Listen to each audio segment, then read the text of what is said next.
নমস্কার। আজকে বৃশ্চিক রাশিকে নিয়ে বলবো। বৃশ্চিক রাশির ক্ষেত্রে শনিদেবের বক্রী অবস্থান কীরকম প্রভাব দিবে।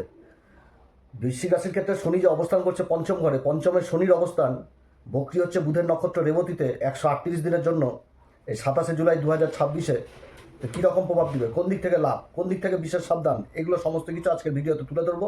এবং তার সাথে বলবো একটি বিশেষ উপাচার, যে উপাচারে এই বক্রী অবস্থায় যথেষ্ট ভালো ফল পাবে এই বৃশ্চিক রাশি। তো যাই হোক, অনুষ্ঠানটি শুরু করার আগে সবার প্রথম বলি যে এটা গ্রহের গোচর এবং চন্দ্ররাশি অনুসারে বলা হচ্ছে, কারো কোনো রকম ব্যক্তিগত কুষ্টি ধরে আলোচনা নয়। যদি অনুষ্ঠান ভালো লাগে তো লাইক, শেয়ার, কমেন্ট, তার সাথে সাবস্ক্রাইব করবেন। আপনারা সাবস্ক্রাইব করলে বিশেষভাবে অনুপ্রাণিত হয়। তো যাই হোক, শনিদেবের এই যে বক্রী অবস্থানটা হচ্ছে, এই বক্রী অবস্থানটা 138 দিনের জন্য 27 জুলাই শুরু হচ্ছে এবং ডিসেম্বরের 11 তারিখ 2026 পর্যন্ত থাকবে। তো এর মধ্যে আবার কিছু পরিবর্তন রয়েছে, যেরকম শনি অক্টোবরের 9 তারিখে রেবতী নক্ষত্র বন্ধ থেকে তারপরে প্রবেশ করবে উত্তরা ভাদ্রপদ নক্ষত্রে, নিজের নক্ষত্রে প্রবেশ করে যাবে এবং ফেব্রুয়ারি মাসের 5 তারিখে আবার রেবতী নক্ষত্রে ফিরে আসবে এবং জুন মাসের 3 তারিখে পুরোপুরিভাবে তখন রাশি পরিবর্তন করবে। যে যখন রাশি পরিবর্তন করবে তখন আবার কিন্তু শনি নিচ অবস্থায় চলে আসবে। তো সে সময় অন্যরকম আলোচনা হবে। কিন্তু শনি যখনই বক্রী হয়ে যাওয়া মানে কি, চেষ্টা বলে বৃদ্ধি পেয়ে যাওয়া, যে কোনো গ্রহের ক্ষেত্রে। তো শনিতে একটা রাশিতে 2-2.5 বছর ঠেকিয়ে দেয়, স্লো গতিতে চলা গ্রহ। তো বক্রী হয়ে যাওয়া মানে শনির চেষ্টা বলে বৃদ্ধি পেয়ে যাওয়া। এবার শনি যে সমস্ত জিনিসের কারকত্ব রাখবে সেই সমস্ত জিনিসের দিকে আরও সেগুলো বৃদ্ধি পেয়ে যাবে। যেমন ধৈর্য, তো ধৈর্যর দিকেও বৃদ্ধি পাবে। সহ্য ক্ষমতাও বৃদ্ধি পাবে। তারপরে শনি মানে শ্রম, শনি মানে সেবা, শনি মানে দায়িত্ব, কর্তব্য, নৈতিকতা, শনি মানে হচ্ছে সৎ পরিশ্রম। শনির মানে এইগুলো জিনিসগুলো যথেষ্ট বৃদ্ধি পাবে। অনুশাসন জিনিসটা চলে আসবে। আলস্য বৃদ্ধি করবে। তা আলস্যর বিপরীতে চলতে হবে এই অবস্থায়। শনি বক্রী হয়ে যাওয়া মানে শনির ন্যাচারাল গুণ বলতে কি, যে বক্রী হয়ে যাওয়াই অর্থাৎ পূর্বের কাজের হিসাব আরও জোরালো হয়ে জীবনে চলে আসবে। এই সময় কিন্তু কর্মফল এগুলোর উপরে বিচার হবে, কারণ শনি হচ্ছে কি কর্মফল দাতা, কর্মের ফল দেয় শনি, ন্যায়ের দেবতা। তো সেরকম যে পুরনো কোনো বিষয় জীবনে আটকে পড়েছিল, যেটা হচ্ছিল না, অসমাপ্ত কোনো এমন কাজ যেগুলো গুরুত্ব পাবে, সেগুলোতে দায়িত্ব বৃদ্ধি করাবে এই শনি এই অবস্থাতে। আর আগে বললাম যে শনি মানে ধৈর্য, শৃঙ্খলা, সৎ পরিশ্রম। তো এগুলোরও কিন্তু এই সময়কালে পরীক্ষা হবে। ধৈর্যের পরীক্ষা হবে, শৃঙ্খলাবোধের পরীক্ষা হবে, সৎ পরিশ্রম, যে পরিশ্রমটা করছি সততার সাথে, তারও পরীক্ষা হবে এই সময়কালে। আর শনি কর্মফলদাতা, অর্থাৎ যে কর্ম করবে তার পুরস্কার দিবে শনি। কারণ শনি এই যে বৃশ্চিক রাশির ক্ষেত্রে যে অবস্থান করছে সেটা তো পঞ্চম ঘর, দশম দৃষ্টি করছে কোথায়, ধনু রাশির উপর, গুরুর রাশিতে অবস্থান করছে, ধন সম্পত্তির ঘরে শনির কিন্তু দশম দৃষ্টি পড়ছে। তো দশম দৃষ্টিতে থাকে কর্মফল। তো শনির কিন্তু এই সময়কালে আর্থিক দিককে বিশেষভাবে প্রভাবিত করবে এই বৃশ্চিক রাশি। তো যাই হোক, শনির এই বৃশ্চিক রাশির ক্ষেত্রে পঞ্চম ঘরে অবস্থান করছে। তো শনির বক্রী অবস্থায় যে একটা প্রভাব থাকবে, যে একটা কঠোরতা থাকবে, সেই কঠোরতাকে কোমলের পথে নিয়ে যাবে এই দেবগুরু বৃহস্পতি। শনির মধ্যে যে কঠোর স্বভাব, কঠোর যে প্রভাব, এই বক্রীকালেতেও এগুলো তো বৃদ্ধি করে দেয়। ধৈর্যহীন হয়ে যাওয়া যায় এই সময়কালে, কিন্তু গতি প্রচণ্ড স্লো হয়ে যায়। অর্থাৎ শনি কিন্তু বুঝায় যে কাজটা তুমি একেবারে করছো সেটাকে বারবার করো, দেখো তার মধ্যে কোথাও আর ছাড়া পড়লো নাকি, এরকম হয়। তো বৃশ্চিক রাশির ক্ষেত্রে শনি তথস্থ। তো যাই হোক, দেবগুরু বৃহস্পতি এই বৃশ্চিক রাশির ক্ষেত্রে এই সময়কালে বিশেষ ভূমিকা পালন করবে এবং গুরুর আশীর্বাদে না হওয়া কাজ হবে। অর্থাৎ ভাগ্যের ঘরে দেবগুরু বৃহস্পতির এই যে অবস্থান, এবং শনির নক্ষত্রেই অবস্থান করছে দেবগুরু বৃহস্পতি, যেটা হচ্ছে পুষ্যা নক্ষত্র, অধিপতি দেবতা দেবগুরু বৃহস্পতি। কিন্তু শনির নক্ষত্রে অবস্থান করছে, রাশিকে দেখছে, পঞ্চম দৃষ্টি দিয়ে রাশিকে দেখছে, সপ্তম দৃষ্টি দিয়ে শনির সাধারণ রাশি মকর রাশিকে দেখছে, আর নবম দৃষ্টি দিয়ে নিজের ঘরকে দেখছে, যেটা হচ্ছে মীন রাশি। আর এই মীন রাশিতে শনি অবস্থান করছে। তাহলে শনি কিন্তু গুরুর বিশেষ কৃপা এই সময়কালে লাভ করবে। অর্থাৎ শনির যে কঠোরতাটা সেটা কিন্তু কোমল হবে। মানে কি বলবো, কঠোর স্বভাবটা সেই জিনিসটা রাখতে পারবে না। অর্থাৎ যে পরিশ্রমটা করবে, সেই পরিশ্রম, যে কোনো কাজ থেমে গেছে তো সেটা তো স্লো নিয়ে আসবে, এখন গুরুর দৃষ্টি পড়ার দরুন সেই কাজটা আবার পুনরায় গতি জিনিসটা পেয়ে যাবে।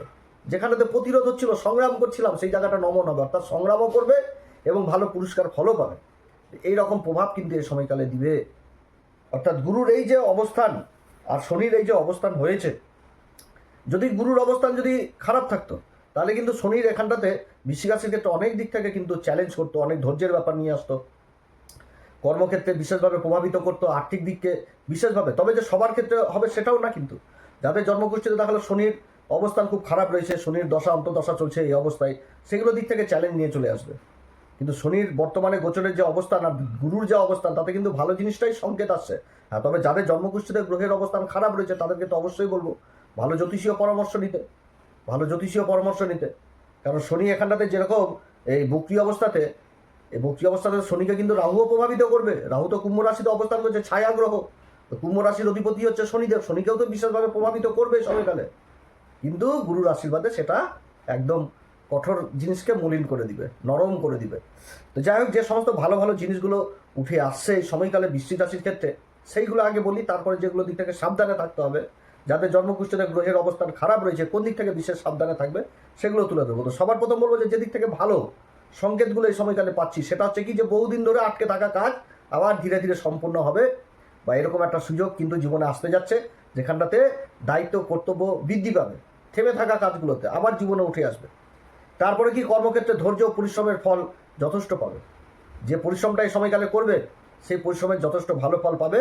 এবং পঞ্চম ঘরে শনির এই অবস্থান, যেটা শিক্ষার ঘর, যেটা সরকারি বেসরকারি কর্মের ঘর, এখানটাতে উচ্চশিক্ষা যেরকমভাবে উঠে আসছে জীবনে, সেরকম কিন্তু ধর্মীয় জ্ঞান, আধ্যাত্মিক বিষয়ে বিশেষভাবে আগ্রহ, এগুলোও কিন্তু উঠে আসছে। কারণ গুরু নবম ঘরে অবস্থান করে তার নবম দৃষ্টি পড়ছে। তো ভাগ্যের ঘরই হচ্ছে পঞ্চম ঘর, যেখানটাতে নবম দৃষ্টি পড়ছে, গুরুর নবম দৃষ্টি। তো সেই রকম জিনিসটা কিন্তু, অর্থাৎ আধ্যাত্মিক জীবনটা অন্যরকমভাবে নতুন নতুন জিনিস জানার চেষ্টা করবে, এবং যারা গুরুর সান্নিধ্যে রয়েছে তারা গুরুর বিশেষ কৃপা এই সময় লাভ করবে, এবং ভাগ্যের সহায় বহু কাজ এই সময়কালে উদ্ধার হবে, এবং গুরুত্বপূর্ণ ব্যক্তির কিন্তু সাহায্যও লাভ করবে এই সময়কালে। এবং পুরনো পরিকল্পনা আবার নতুনভাবে শুরু হবে, সফলতা এদিক থেকেও নিয়ে আসবে, সামাজিক মর্যাদা সমস্ত কিছু লাভ করবে কিন্তু। অর্থাৎ যেগুলো নেগেটিভ জিনিসগুলো সেগুলো কিন্তু কাটবে এই সময়কালে। যেগুলো নেগেটিভ জিনিস, শনি যেগুলোকে বিশেষভাবে প্রভাবিত করবে, সেখান থেকে কিন্তু ভালো রেজাল্ট এই সময়কালে আসবে। কর্মের সন্ধান, কর্মের যেগুলো বিগত দিনে বহু চেষ্টা করেছিল, হচ্ছিল না, যে এমন কোনো মহাজনের সাথে কাজ করবো, সেই মহাজনের সাথে চেষ্টা করেছি বহুদিন আগে, হয়তো তার সাথে দেখা হয়েছে, কোনো রকম কথাবার্তা এগোয়নি, এখন এই সময়কালে সেগুলো আবার এগোবে, ভালো মহাজনের সাথে যোগাযোগ হবে, ব্যবসায়িক সম্বন্ধ যথেষ্ট ভালো হবে। দীর্ঘদিন ধরে কর্মক্ষেত্রে হয়তো সংগ্রাম করছিল, কর্মের দিক থেকে কোনো ভালো সংবাদ এই সময়কালে চলে আসা, সেটাও কিন্তু বোঝাচ্ছে। এই সময়কালে যোগাযোগ ব্যবস্থার ব্যাপক থেকে ব্যাপক উন্নতি হবে, এবং কর্মক্ষেত্রে ভ্রমণ হবে, সেই ভ্রমণ থেকেও কিন্তু এই বৃশ্চিক রাশি যথেষ্ট লাভবান হবে এই বক্রী অবস্থায়। অর্থাৎ এই বক্রী অবস্থা, এই শনির বক্রী অবস্থা, এটা কিন্তু বৃশ্চিক রাশির ক্ষেত্রে যথেষ্ট ভালো অবস্থান। একমাত্র গুরুই কিন্তু আসল খেলা খেলে দিচ্ছে এই বৃশ্চিক রাশির ক্ষেত্রে গুরু কিন্তু আসল খেলা খেলে দিচ্ছে। সামাজিক পরিচিতি, মান সম্মান, পদমর্যাদা সমস্ত কিছু, প্রেম ভালোবাসা, সন্তানের প্রতি যে দায়িত্ব কর্তব্য, এগুলোও যেরকম উঠে আসছে, সেরকম বৃশ্চিক রাশির বহু পিতামাতারা যারা সন্তান সুখ থেকে বঞ্চিত ছিল, সেই জায়গাটাও কিন্তু এই সময়কালে উঠে আসছে। যে যারা দীর্ঘদিন ধরে কোনো ট্রিটমেন্টের মধ্যে ছিল, সন্তান সুখ জীবনে লাভ করতে পারছিল না, সন্তান সুখ কী জিনিস সেটা সন্তানহীনদেরকে দেখলে বা বললে বোঝা যায়, যে তাদের যে সন্তানের প্রতি একটা কি মোহ, সেই জিনিস কিন্তু তারাই বুঝে। তো সেই জায়গাও কিন্তু এই সময়কালে উঠে আসছে, যারা দীর্ঘদিন ধরে ট্রিটমেন্টের মধ্যে ছিলেন, সেদিক থেকেও কিন্তু এই বক্রী শনির এই অবস্থানে যথেষ্ট ভালো দিকেই উঠে আসছে। অর্থাৎ বহু পিতামাতাদের স্বপ্ন পূরণ হবে যারা সন্তানহীন অবস্থায় রয়েছেন। এবার কোন দিক থেকে সতর্ক থাকতে হবে, সেটা হচ্ছে কি, শনি বক্রী, গুরুর অবস্থান ভালো, গুরুর দৃষ্টি পড়ছে, সবই ঠিক রয়েছে, কিন্তু জন্মকুষ্ঠিতে হলো শনি খারাপ রয়েছে, তাহলে তাড়াহুড়া করে কোনো কাজ করা যাবে না। যে কোনো কাজ করতে গেলে ভেবে চিন্তে এগুলো করতে হবে, অবশ্যই করতে হবে, না তো কিন্তু মানে অসুবিধাতে পড়তে হবে। তারপর কি, যে শনি তৃতীয় দৃষ্টি পড়ছে সপ্তম ঘরে, দাম্পত্য জীবনের ঘরে, আর শনি স্বয়ং অবস্থান করছে পঞ্চম ঘর, প্রেম ভালোবাসার ঘরে। অতএব যে কোনো ভুল বুঝাবুঝি থেকে সম্পর্ক নষ্ট হতে পারে, অতএব এই দিকটা বিশেষভাবে সাবধান। এবং শনি কর্মের দেবতা, কর্মক্ষেত্রে সহকর্মীদের সাথে অকারণে বিরোধ লেগে গেল, গণ্ডগোল অশান্তি হয়ে গেল, এগুলো কিন্তু এই দিক থেকে আবার বিশেষভাবে সাবধান, যে যেই কর্মে যুক্ত থাকুক, অযথা কারোর সাথে গণ্ডগোল অশান্তি করা উচিত না, কাউকে মিথ্যা প্রতিশ্রুতি দেওয়া উচিত না, মাথা গরম করে কাজ করা উচিত না। এই সময়কালে যেটা করবে সেটা শৃঙ্খলাবদ্ধ সিস্টেমের মধ্যে করবে, সৎ পরিশ্রমে করবে, এটা কিন্তু করতে হবে বৃশ্চিক রাশিকে। কারণ বৃশ্চিক রাশির সব থেকে মেন জিনিস হচ্ছে চট করে মাথা গরম করে ফেলে, এবং নিজের কাজকে নিজেই সবার লাস্টে যে ভণ্ডুল করে দেয়। এরা খুব রাগ, ক্রোধ, জেদ এগুলোকে কন্ট্রোল করতে পারে না। মঙ্গলের রাশি, একটুতেই খেপে যায়, রেগে যায়, সবার লাস্টে এমন করে পরিবেশ যখন নিজের কাজকে নিজে ভণ্ডুল করে দেয়। তো শনি বক্রী, এটা কিন্তু সব থেকে বেশি মনে রাখতে হবে। হ্যাঁ, তবে এরা কোনো কাজ দেখে কিন্তু জীবনে ভয় পায় না, পরিশ্রমকে দেখে ভয় পায় না, যে কোনো পরিশ্রম করবে, কিন্তু যেটা বললাম সেদিকটাকে বিশেষভাবে সাবধান। এবং শনি যাদের জন্মকুষ্ঠিতে খারাপ রয়েছে, অত্যধিক মানসিক চাপ কিন্তু এই সময়কালে নেওয়া যাবে না। শরীর স্বাস্থ্যের উপর যথেষ্ট খেয়াল রাখতে হবে, যেরকম বিশ্রামের প্রয়োজন সেরকম আলস্যকে ত্যাগ করে কর্মেরও প্রয়োজন, এটাও কিন্তু মনে রাখতে হবে। আর তার মধ্যে সব থেকে বড় জিনিস, যাদের শনির অবস্থান খারাপ, যে কোনো কোম্পানিতে কাজ করছেন, আবার অন্য কোনো কোম্পানি থেকে কোনো ভালো সুযোগ চলে আসলো, তো মনে হবে যে ওইখানেই ছুটে যায়, খুব ভালো পরিবেশ, খুব সুন্দর। এখন এই বকরি অবস্থায় কোনোভাবেই করা উচিত নয়। বকরি অবস্থাতে নিজের কর্মকে পরিবর্তন করে দেওয়া একদম উচিত না, বরঞ্চ সেই কর্মকে কিভাবে এগিয়ে নিয়ে যাওয়া যায়, কিভাবে সেটাকে আবার নিজের কর্মের দ্বারা, নিজের পরিশ্রমের দ্বারা সেটাকে অন্য মাত্রায় নিয়ে যায়, সেদিকে চিন্তা করো, সেদিকে ব্রেন খাটাও, তাহলে কিন্তু উন্নতি।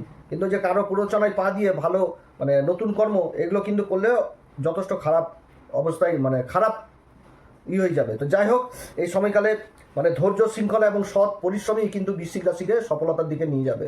অর্থাৎ যে পরিশ্রম করবে সেই পরিশ্রমের যথার্থ ফলও কিন্তু ভালো একমাত্র গুরুর আশীর্বাদে পাবে বৃশ্চিক রাশি। তো যাই হোক, অনেক কথা আলোচনা করলাম। এই সময়কালে কোন উপাচার করবে? শনি বকরি। শনি বকরি হচ্ছে কোন নক্ষত্রের? এই সেটা হচ্ছে এই রেবতী নক্ষত্রে, বকরি হচ্ছে বুধের নক্ষত্রে। তো আজকে একটা ভালো উপাচার দিচ্ছি। আমরা তো চট করে সব উপাচার বলি না, কারণ নক্ষত্র দেখার ব্যাপার থাকে বহু ক্ষেত্রে। তো আজকে যে উপাচারটা বলছি, এই উপাচারটা যথেষ্ট ভালো উপাচার, এটা সবার জন্যই খাটবে, সবাই করতে পারে। তো সেটা হচ্ছে শনি দেবতী নক্ষত্রে অবস্থান করছে, যেখানটাতে যে ত্রিমূর্তির কথা ভোলে বাবাকেই বুঝাচ্ছে। আর এদিকে দেবগুরু বৃহস্পতি শনির নক্ষত্রে অবস্থান করছে। তো শনির পুষ্যা নক্ষত্র, দেবগুরু বৃহস্পতি আবার অধিপতি দেবতা। তো পুষ্যা নক্ষত্রের যে চিহ্ন, সেটা কিন্তু হচ্ছে কি দুধের বাট, অর্থাৎ গরুর দুধ। তো সেই কাঁচা দুধ দিয়ে ভোলে আবার বিশেষ অভিষেক করো, ভোলে আবার বিশেষ অভিষেক করো, মহামৃত্যুঞ্জয় মন্ত্র পাঠ করো, ভোলে আবার বিশেষ অভিষেক করো, কাঁচা দুধ দিয়ে ভালো ফল পাওয়া যাবে। এছাড়া হনুমান চল্লিশা, বজ্রবাণ, শ্রীরাম সীতা প্রণাম মন্ত্র সহকারে, এটা তো প্রত্যেকদিন আমি বলেই থাকি, এটা অবশ্যই শ্রীরাম সীতা প্রণাম মন্ত্র সহকারে অবশ্যই পাঠ করবেন। সূর্যদেবকে অর্ঘ্য দিবেন, সূর্যদেবকে অর্ঘ্য দিবেন, যথেষ্ট ভালো ফল পাবেন।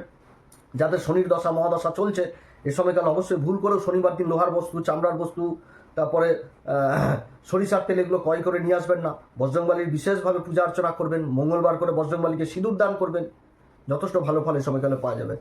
তো যাই হোক, অনেক আলোচনা করলাম। এবার শনি বকরি পঞ্চম ঘরে অবস্থান করছে। শনি মানে দান, সেবা, এগুলোও বুঝায়। তো পঞ্চম ঘর শিক্ষা দীক্ষার ঘর। তো বহু দুস্থ ছাত্রছাত্রী রয়েছে যারা লেখাপড়ার সামগ্রী কিনতে পারে না, তাদেরকে কিছু সামগ্রী দিয়ে সাহায্য করলেন, এতেও শনি কিন্তু বিশেষ প্রসন্ন হবে। এগুলো কিন্তু করতে হবে। আর যে কোনো কাজ যেরকম ধৈর্যের প্রয়োজন রয়েছে, সেরকম শালীনতার প্রয়োজন রয়েছে, সেরকম ভদ্রতার পরিচয় রয়েছে, এগুলো কিন্তু করেই এগোতে হবে, একাগ্রতা নিয়েই কাজ করতে হবে। অধৈর্য হলে কিন্তু চলবে না। কর্মক্ষেত্রে আগেও বলছি, প্রথমে বলেছি, এখনো বলবো, কর্মক্ষেত্রে কিন্তু স্লো অবশ্যই থাকবে। তা বলে যে ফল পাবে না সেটাও না, গুরুর আশীর্বাদে যথেষ্ট ভালো ফল পাবে, কিন্তু ধৈর্য ধরে পরিকল্পনা মাফিকই কাজ করতে হবে। তো আপনারা সবাই ভালো থাকেন। যদি অনুষ্ঠান ভালো লাগে তো লাইক, শেয়ার, কমেন্ট, তার সাথে সাবস্ক্রাইব করবেন। নমস্কার, ধন্যবাদ।